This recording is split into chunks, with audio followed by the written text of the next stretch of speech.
Dengan rasa dan tekstur tak kalah dengan daging hasil peternakan, daging hasil kultivasi sel di laboratorium menjanjikan produksi daging yang lebih manusiawi dan ramah lingkungan. Tapi sebelum produk ini bisa ditemui di supermarket, sejumlah Pemda di AS akhirnya melarangnya.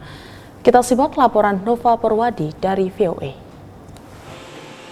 Daging hasil kultivasi sel menjadi salah satu opsi guna mengurangi dampak lingkungan peternakan industrial, sambil juga mengurangi penderitaan binatang yang menjadi sumber makanan manusia.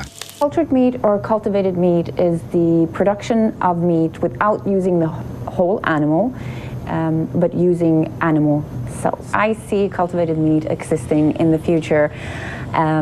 You can find it next to traditional meat in your supermarkets. Upside Foods bermarkas di Berkeley, negara bagian California, adalah salah satu perusahaan rintisan yang mengembangkan daging hasil kultivasi sel.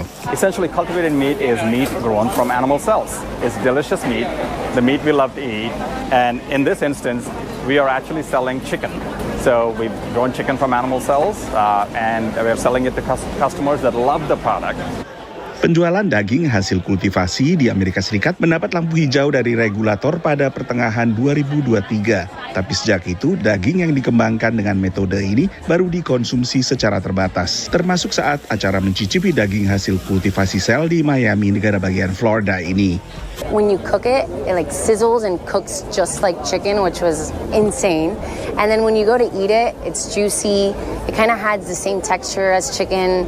I mean, as a chef, to see that and see it work and have it taste just like chicken. I mean, it is chicken, but it was just insane.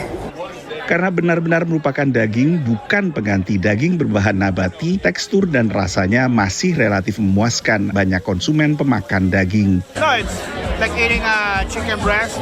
I mean, of course, it's cooked nicely with the spices, but it's like if you tell me it's cultivated chicken or real chicken, I wouldn't tell the difference.